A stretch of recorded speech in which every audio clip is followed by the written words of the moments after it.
Okay, we are ready to begin. Thank you for joining us. Good morning to some of you.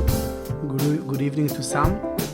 So we live in crazy times. This coronavirus situation has brought us some surreal situations. I hope those of you who join us today are all healthy and safe.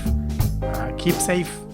I'm happy that we have the privilege to continue working remotely with our customers and also share some of our experience and knowledge with you in those virtual office hours like we have today. Today we're going to talk about Elasticsearch and the Elastic Stack, and more specifically, how to have a good alerting system built on top of the stack. Assuming you have a monitoring or logging solution based on the Elastic Stack, how do you add alerting to that? That's a very hot topic, one of the topics that we constantly get asked about and one that you can't find many resources online about.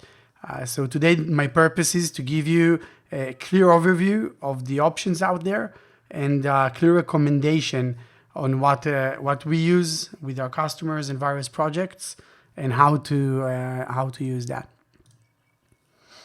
Before we start, let me introduce myself. My name is Itamar. I'm the CTO and founder of BigData Boutique. We are a boutique consulting firm focusing on big data technologies and architectures.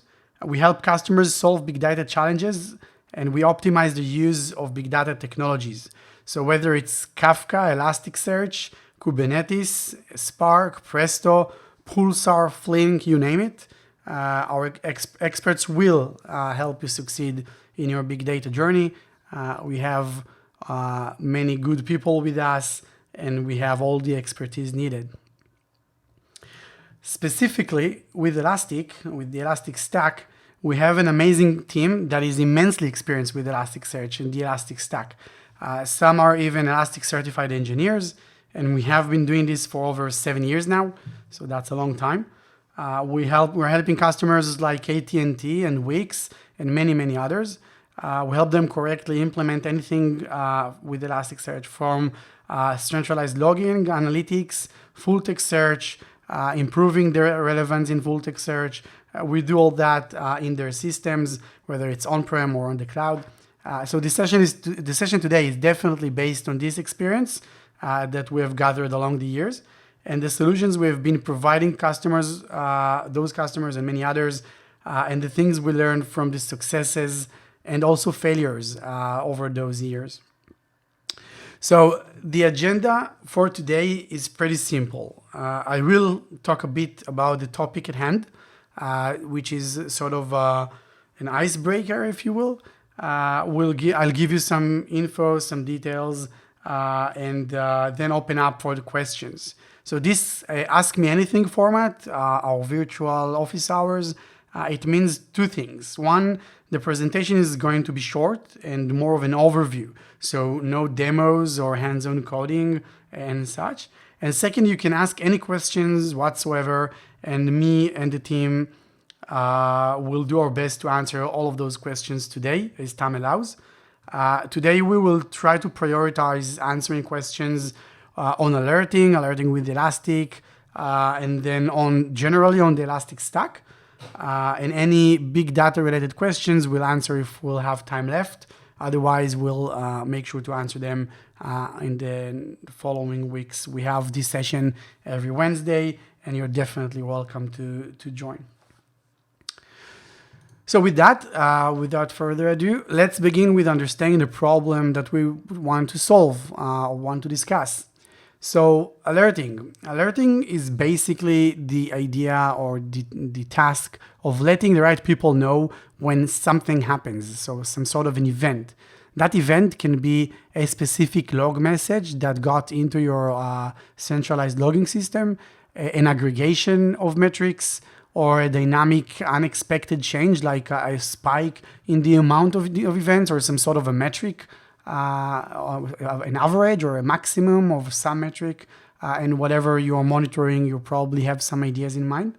And ideally, that notification that you're going to send out to the right people is going to be actionable. So some sort of this happened and something that you can actually do with it.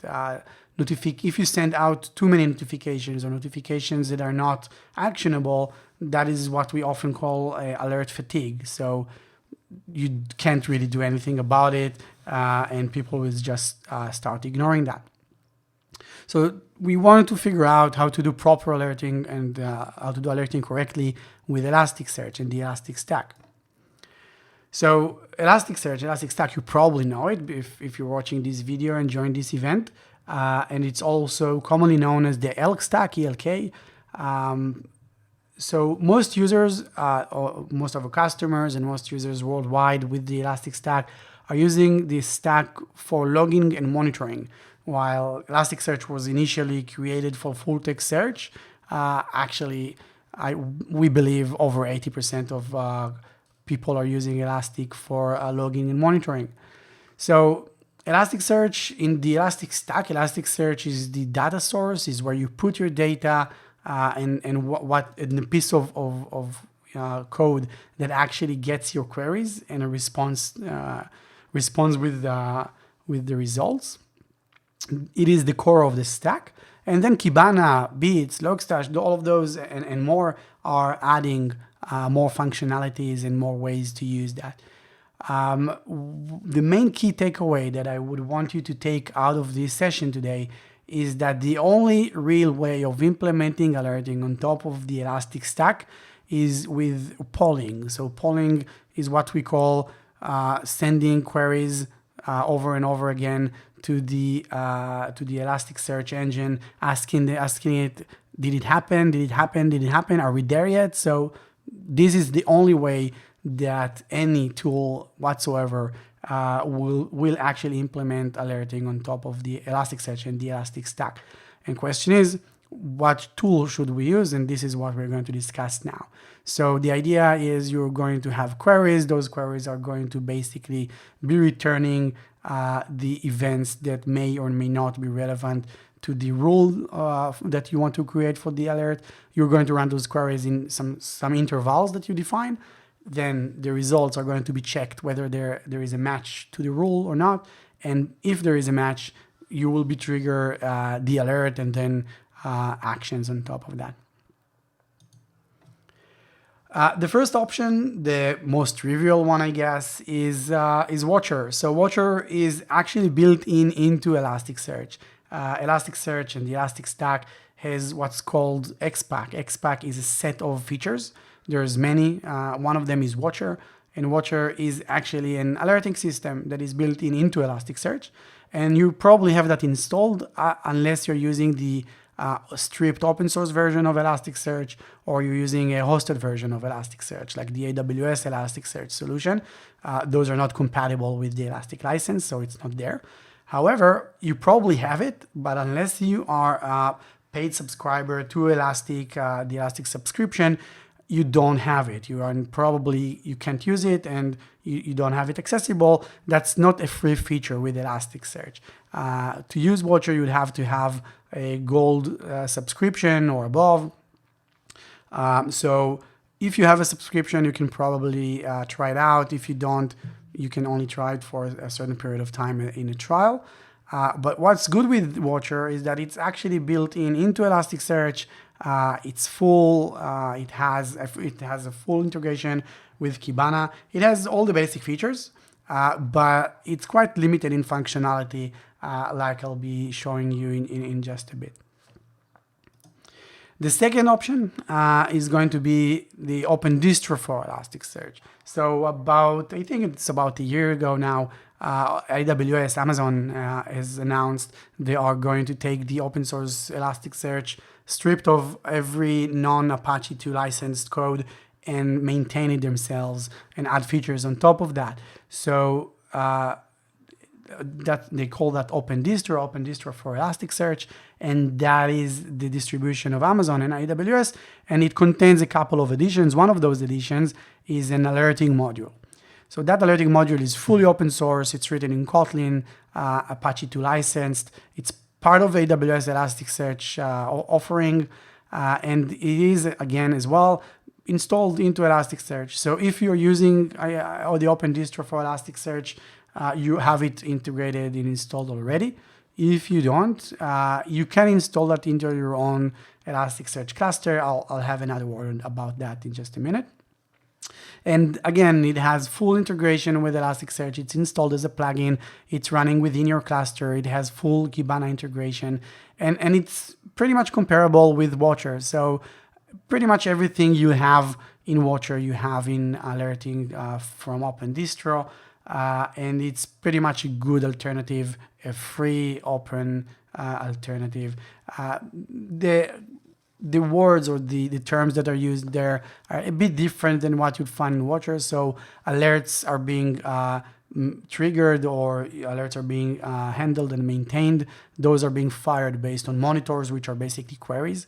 And then if they pass a certain threshold, then yeah, there is a trigger that's been triggered, and those alerts are being sent to various destinations.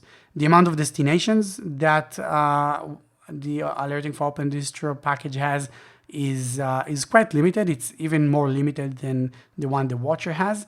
But since it supports webhooks, you can do pretty much quite a lot with it. However, it does seem, looking at the code base in GitHub, it does seem that it's not very much maintained. So there has been some work there, but not much anymore.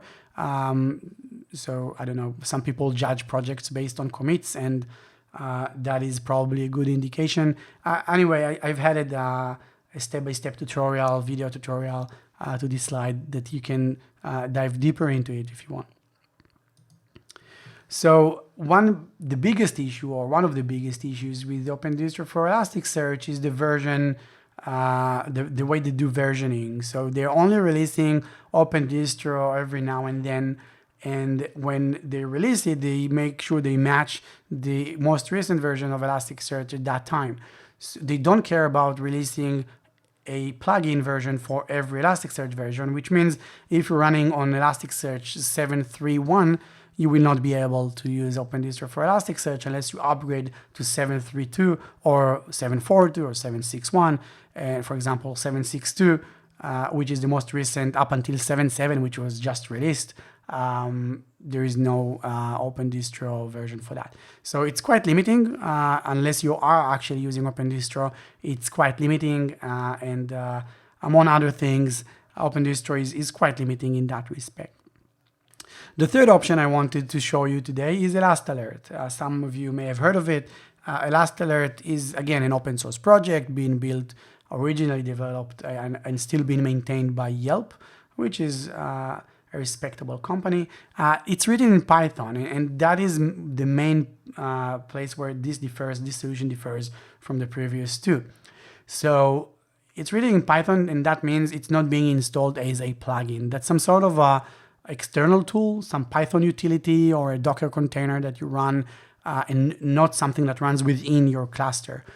That has pros and cons. So one of the advantages here is that there is no version compatibility issue at all. You just run your ElastAlert, and as long as Elasticsearch don't change their main search APIs, which they hardly really do anymore, you're pretty much safe that everything will just work regardless of the Elasticsearch version, because everything is just HTTP API. One of the disadvantages is that, for example, you cannot rely on that running with failovers and redundancy, because ElastAlert at this point in time, at least, and probably it's not a feature that's going to be added soon, is not able to run with replicas. So you always have to have one instance that actually monitors your data, your monitors, your logs, and therefore you cannot have failovers. So you now have to have, you had one problem, you now have two problems. Now you need to also monitor ElastAlert and make sure that it doesn't crash or disappear or whatever. And so state is persisted, but you need to make sure that it is actually running somewhere. And that is quite of a disadvantage. It's something that can be fixed, but again, it is still not as good as the other two solutions in that respect. However, other than being external to Elasticsearch and having no issues and no compatibility issues whatsoever, there are a lot of advantages using ElastAlert. The amount of options and rules that you have built into ElastAlert is much more diverse than what you have in the other two solutions. So flatline and threshold are basically what you get in Watcher and OpenDistro, because it's basically just making sure that some metric does not go past some threshold. But you also have things like alerting if a value appears in a whitelist or a blacklist of values, automatically and dynamically seeing a spike and alerting on a spike, so not even defining some static threshold, alerting whether there is a value change or a new term that's been added to a field that hasn't been seen before. So this, for example, can be used to monitor logins to a website. If a new IP value that we haven't seen before is actually now being recorded, we can alert on that and maybe do more interesting things on that. We can build up alerts on alerts and things like that. So the amount of rules and diversity is much more complex and more. You can do a lot more things with that. There's also a much longer list of outputs and actions. So where do you send those alerts to? That is already built in, so you don't have to start configuring webhooks and stuff. You can just use the built-in ones and others that are not built into any others. For example, SNS, Telegram, PagerDuty, things like that. So a lot of alert destinations that do not exist in the rest of the places. And it's also extensible, so you can add new rule types, you can add new actions. It's just writing some Python code and integrating that in the ElastAlert code base. Not too straightforward, but also not too complex to do. So I've added links here to the documentation. Since we've also been using it quite extensively over the past few years with a lot of our customers, we have also created a Dockerized version, which is very Kubernetes friendly. And all the docs are in the links that I just put in this slide here. And one big advantage, another big advantage of ElastAlert is the fact that all of the alerts are being defined in files. So first and foremost, it's been built with file-based alerts or other definitions. And then some people also added UI and API on top of that. But first and foremost, it runs from YAML files which actually define your rules for the alerts.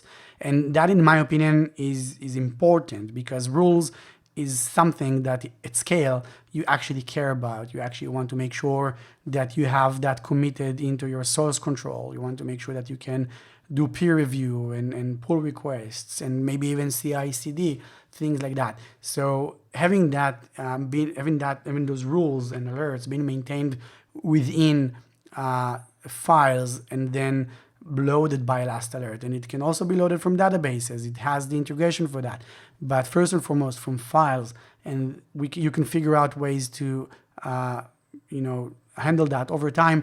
That, in my opinion, is a killer feature. And you can also see how simple those YAML files are. You only need to define where to query, so an index or an index prefix, the type of alert, so frequency, and what you see here basically means I want to make sure that there is maximum, or if there is one event over the period of 5 minutes, that is an alert that I want to fire.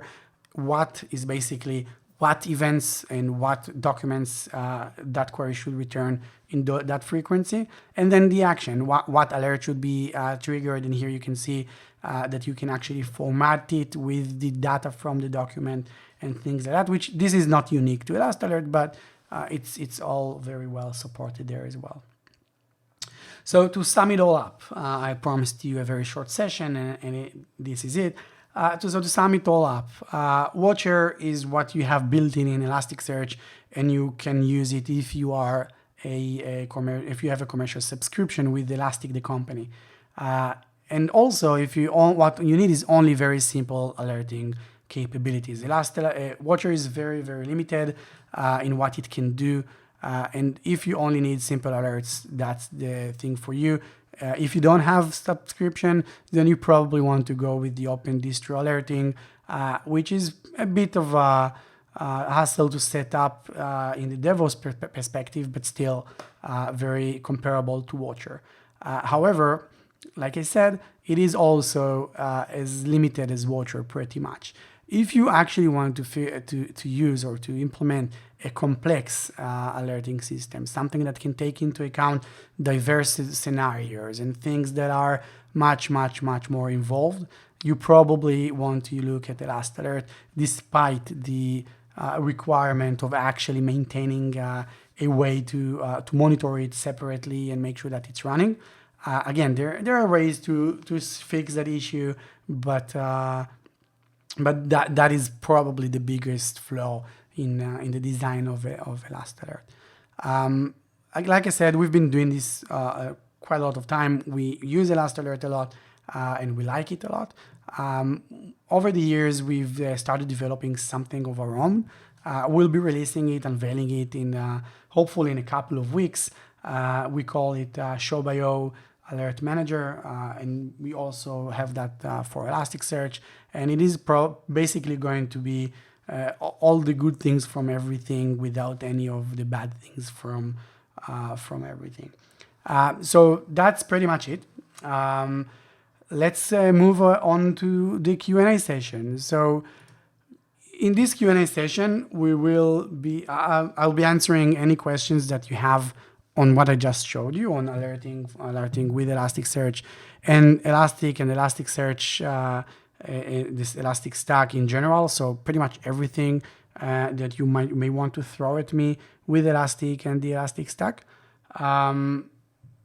If you don't have those questions or you prefer asking questions about big data in general, go ahead and do that. So you can ask us questions either via Twitter. We're monitoring on Twitter.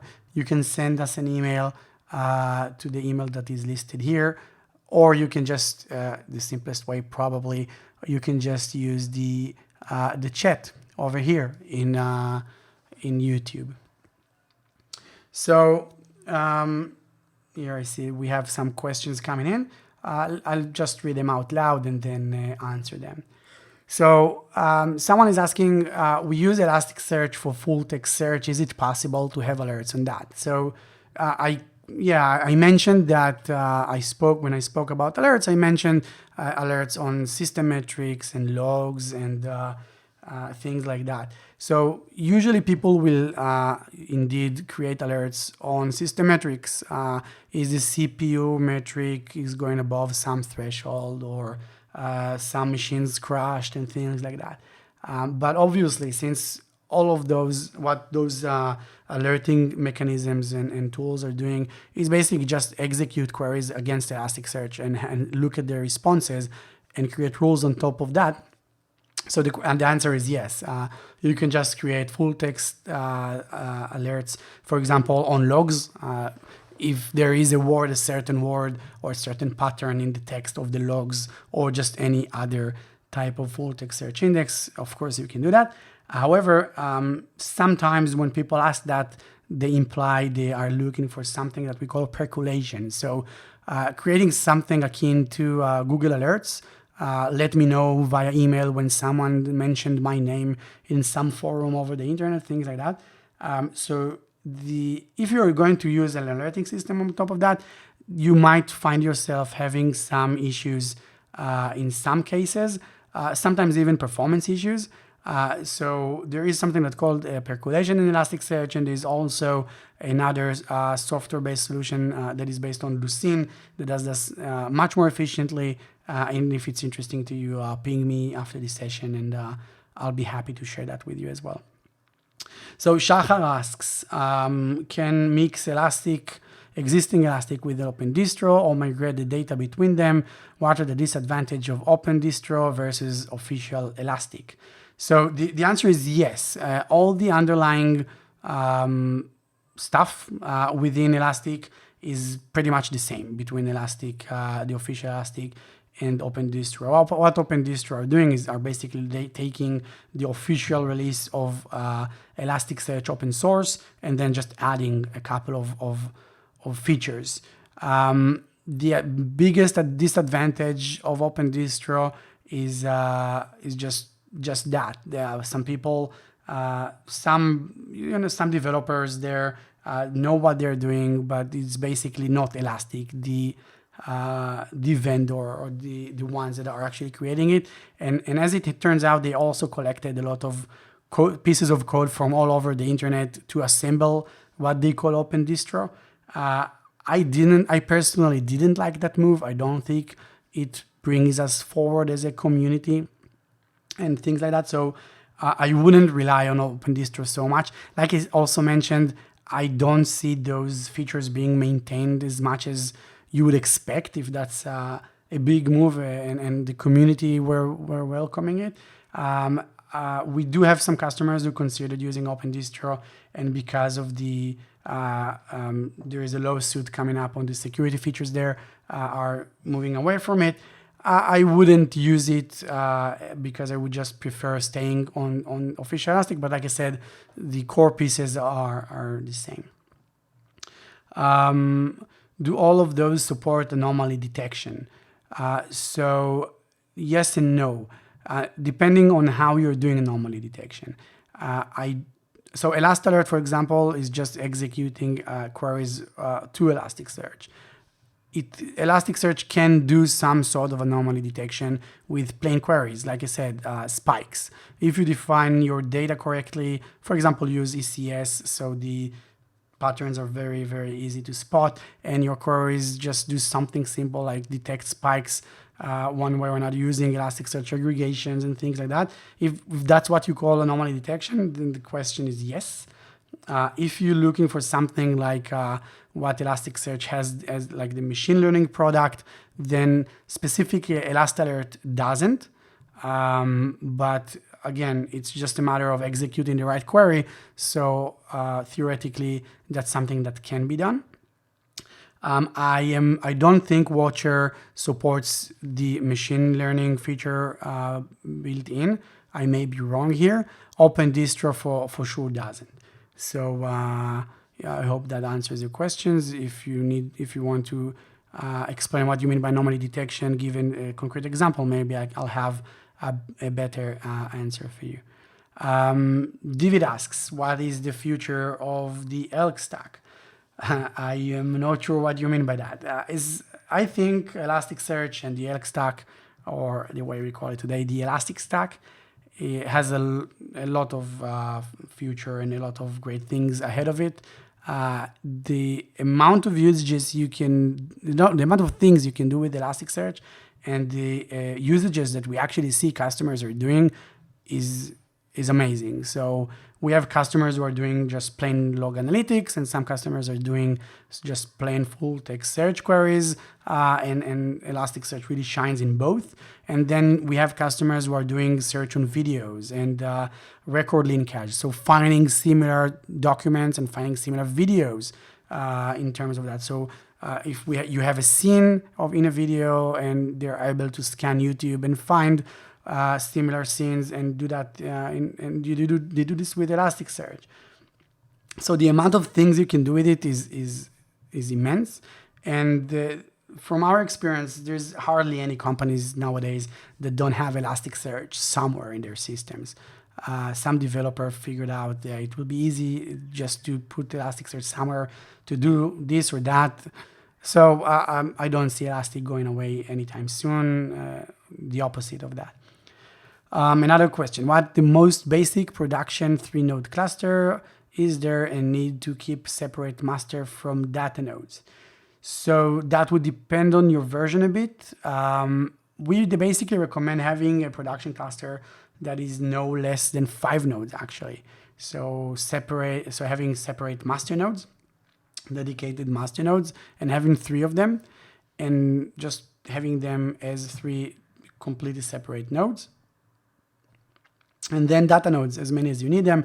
In production, probably you want to have 2 because of replication, and that's pretty much it. Now, in version 7, Elastic did quite a lot of work to allow you to still run one dedicated master and be able to fall back on one of the data nodes as a backup master. Historically, we never done that until 7. Just 7 has the capability of doing that. I personally still prefer running a 5-node cluster and up. So the data nodes need to be data nodes, need to be very beefy machines with a lot of CPU and memory. Master nodes can pretty much be small scale depending on your cluster size, but you can definitely do with 2-core, 8 gigs memory for each of those master nodes. So I don't see having additional master nodes as a big, if you are having Elasticsearch and you have many nodes and many beefy machines, that is quite a small fee to pay, in my opinion. Reminding you, if you want to ask questions, you're welcome to send us an email or to ping us on Twitter, or simply just put your question in the YouTube live chat. Another question. I have several clusters I want to alert on. How would I go about that in ElastAlert or any in the other tools? I'm not sure I understand this question, but what we usually see is that there is a cluster, a monitoring cluster that is central, and then a lot of systems are sending their data to that monitoring cluster, and that monitoring cluster will be definitely separate from other clusters that you have, for example, for full text search and business analytics and things like that. What that question, I believe, asks is if you have multiple Elasticsearch clusters and you monitor them using a single monitoring cluster, how are you going about monitoring them? So that would probably mean separating indexes and maybe even running multiple ElastAlert in this, because you asked about ElastAlert, so running multiple ElastAlert instances. So each instance is going to do queries on the indices there that are contain the monitoring data from the clusters that you're interested in monitoring. There is also the cross cluster search capability of Elasticsearch, so you can probably also leverage that if you want to have to use a single entry point to query multiple clusters or indexes and monitoring data in multiple clusters. Let me know if I didn't answer your question correctly. So next question. So yeah, David, 3 master and 2 data nodes would be the minimum production cluster we would recommend. Obviously, if you're deployed on a cloud, you should probably separate those into different availability zones or in a rack, different racks, and so on. That would be our recommendation. I can tell you that it is safe enough in versions 7 and up to use a single dedicated master nodes, and then having other data nodes act as a master eligible nodes. So it's safe enough. I still prefer having 3 dedicated master nodes. Can you describe their relationship or the difference with ElasticSim? Martin, so ElasticSim is basically an application on top of everything that Elastic knows to do. So it's a collection of dashboards and visualizations and index patterns and so on and so forth. And the alerting mechanisms that they have there are basically built into SIM. It's not something that is, at least not that I know of, currently exposed in any other way. In this session, I just showed how to create your own custom alerting on top of any sort of data. So monitoring data, logging data, full text data, things like that. SIM has its own built-in alerting, which does indeed a bit more complex things. That is not exposed in Watcher. So if you have SIM, you are probably a paid subscriber to the Elastic service. So you have Watcher, you can use Watcher. If you go to Watcher, you'll see that you don't have all the abilities to create a complex queries for alerts on top of your own custom data. So this is what this session was about. But indeed, if your data is security-related data, and SIEM actually answers your requirements. Indeed, you can just use SIEM. You don't need to create your own alerting system on top of Elasticsearch. Okay, more questions. What should be alerted on in Elasticsearch as far as system metrics go, and how do I collect the data to do that? All right, so that's a very good question. It's also a very basic one, and that's good that we are going to cover that base as well.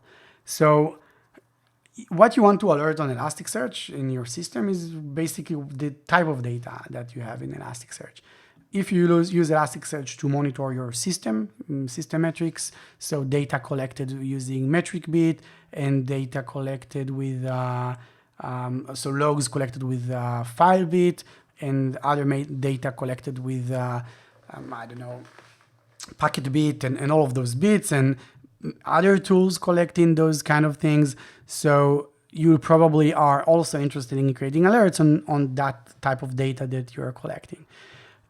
If you have different data like text analytics and things like that, and you have things that you would want to monitor on top of that, you would probably create alerts on top of that. So that is probably the beauty with Elasticsearch. Every type of data that Elasticsearch supports natively, so for example, not relational data, but time series data, text search data, geospatial data, for example, any type of data that Elasticsearch supports natively and well, you can just create alerts on top of that. So for example, you can say something like, let's create let's log website visits, make sure that we take the IP and convert that into geospatial coordinates, index that into Elasticsearch as geospatial queries, and create an alert saying something like, I don't know, let's not insult any specific country, but alert me whenever someone comes into my website from the United States, because I just did marketing on Europe and I don't want them to go from the United States, because that means I just wasted some money, for example. Or creating a spike alert if you use ElastAlert. Let me know whenever someone comes into my website and I have too many people from the same website. So something is going on in geographic area. So something happens in that geospatial geographic area. I want to be notified on that. So the diversity of things that you can alert on is diverse, and that is also going back to the point that Martin asked before.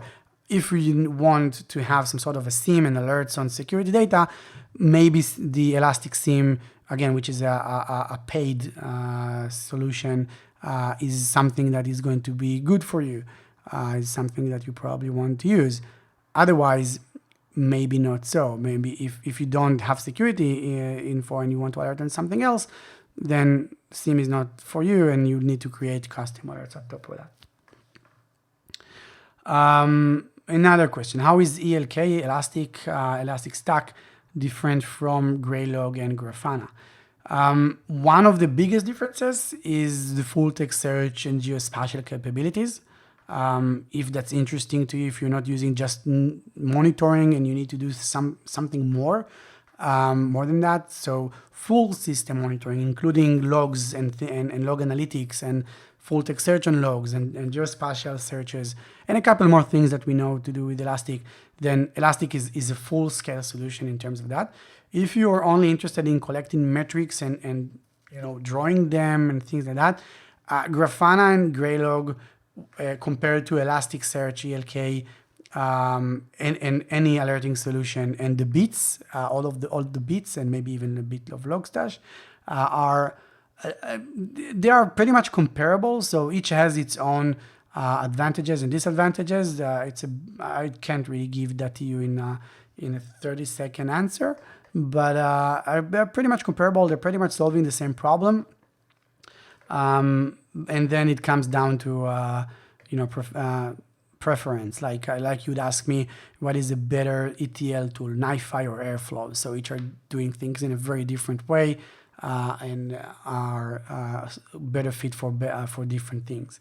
We personally very good fans of Grafana. We also use Grafana a lot, but using Elasticsearch as the data source, and we're drawing quite a bit of things there, mainly for system monitoring. All right, so we have only a couple of minutes left. Okay, we do have another question. If any other questions, feel free to write them in the live chat. Otherwise, that would be the final question. I'm not sure I understand this question. Okay, I don't understand the question. If I do not have my data in Elastic, is there any benefit to using those tools as a way to generate alerts? So the answer is no. Okay, so the answer is no. Like I said, those tools were built to poll Elasticsearch with queries to Elasticsearch to get back data from Elasticsearch and then do all of that magic and logic. So no, those tools are specifically built to deal with Elastic.